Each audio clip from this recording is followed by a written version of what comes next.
signs in the sun, moon, and stars. Here we are, family, back on Stellarium, hunting the signs. Found another doozy. Here we are looking at the planet Mercury tomorrow, and what I found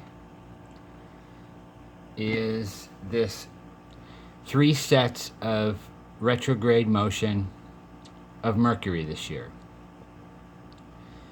The second one is May 29th until June 22nd. So we're talking about right around the summer solstice. And what I found here is pretty amazing. So let's go do a quick read and see what they were talking about in 2017 during the Revelation 12 sign. So here we are on Dr. Dale blog. It's a Magi alert, the Alpha and Omega of September the 23rd, and the 2017 retrogrades of Mercury and Jupiter. Millions of eyes were focused on the skies of August 21st during the Great American Eclipse. Now remember, this was written back in 2017, so the understanding was back then. And now we look forward to the September 23rd phenomenon. Another secret treasure is unfolding. Mercury, Kova, Chammah, the sun's messenger, has been retrograding since July 25th. So many of you who have seen my videos before, you may know that July 25th is, on the Mayan calendar, the day out of time. And to see Mercury retrograde on July 25th, and then again September the 9th, 2017, really stood out to me. For those of you who don't remember the sign, it was September the 9th in 2017 when Jupiter was actually born from Virgo. The September the 23rd sign is when the moon fully came underneath her feet, making the Revelation 12 sign. But Mercury had already been born from the constellation Virgo on September the 9th. And when I read this Magi alert, and July 25th and September 9th were shown, it really stood out to me because July 25th is my birthday and September the 9th is my sister's birthday.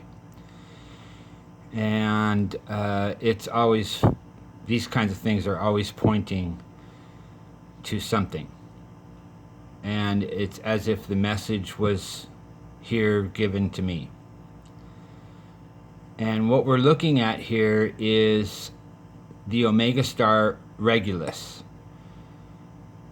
And as you all know, when Mercury or any of the other planets come into conjunction or even close to the Omega star Regulus, we're looking for messages.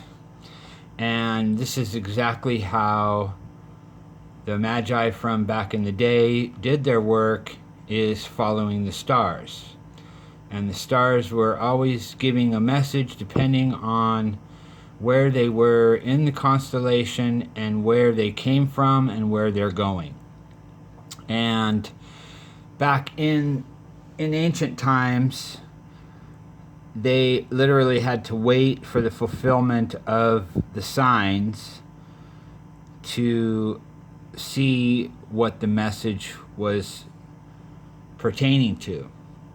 Where in today's time, we can jump on Stellarium and we can watch the events transpire as fast as we want them to.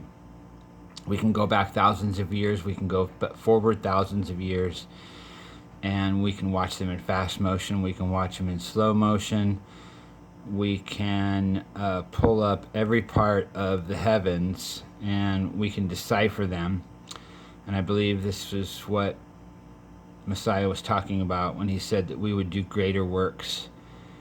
That back then they did not have these tools, they did not have the ability to do this kind of deciphering of the stars.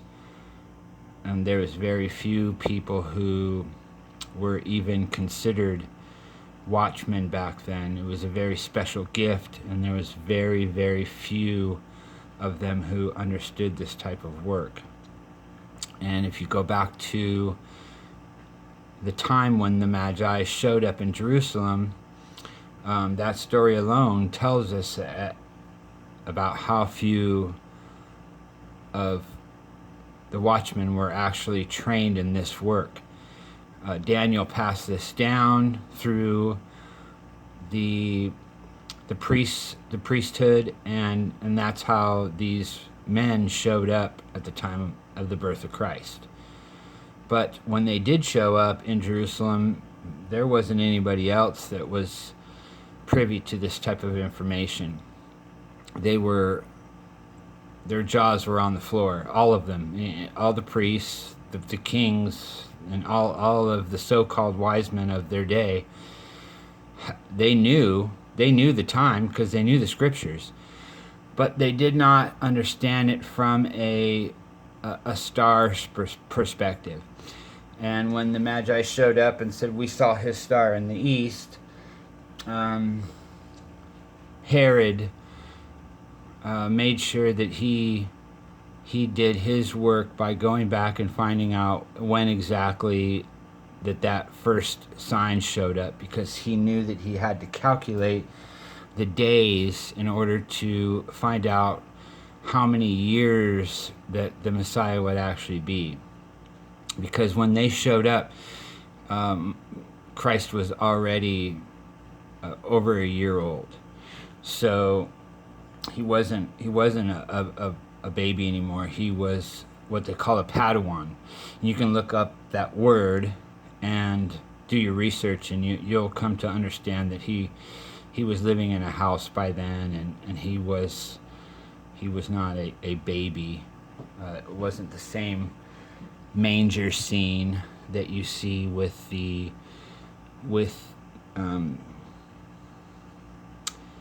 men that were out in the field tending sheep. So this was a completely different event, and that's easy to prove out by using the stars. And we can do that today by using Stellarium. We can prove out his birth. We can prove out all of the signs that were in the heavens. And what we're seeing here with this retrograde of Mercury happening right in our window of watch. We're looking at May 29th. Many of you who are watchmen will know what I'm talking about with that date. And then finishing on June the 22nd, which is tomorrow. Many of us were watching today as a high watch day because of the signs in the heavens, with the sun being in the silver gate, and the last videos I did on Jupiter standing still in Aquarius, pouring out the oil or the water. You can look at that as a fire also. And these signs that we're hunting, they only happen in very specific patterns, If they happen outside of a specific pattern, then they don't have the same meaning.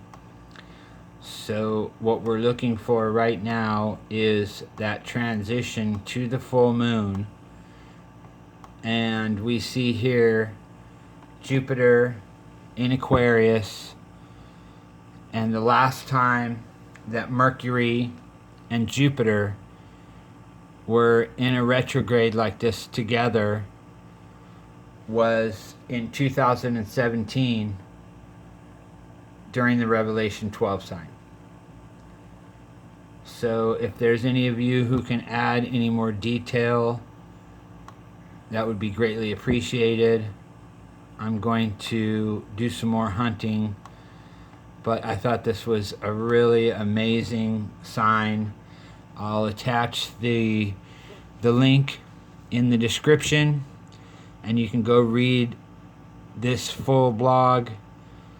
It has a lot of connections to everything that happened back in 2017 with the Great American Eclipse back then. And you can read what does this all mean from his perspective. And it'll give us some great insight onto what we're looking for in the heavens. But tomorrow is the culmination of the second retrograde of Mercury, and it's happening, let's see here, let's pull this up again, and we can see what's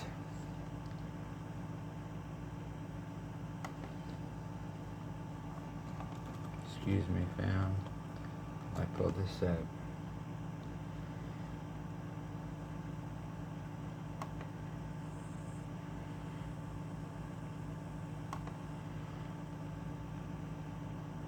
So we're looking at Mercury aligning with the horns of Taurus. And I believe in one of my earlier videos we were talking about how Mercury was anointing the horns and being the messenger. This has great significance to the altar. And the sun being in the silver gate also has great significance. Remember, Mercury is the messenger, and we're getting a direct message in correlation to the sun being in the silver gate and Jupiter having aligned with Aquarius, and then also the Venus Gemini alignment. These are all happening within days, and they're all speaking messages to us. So look up, family. We're getting close.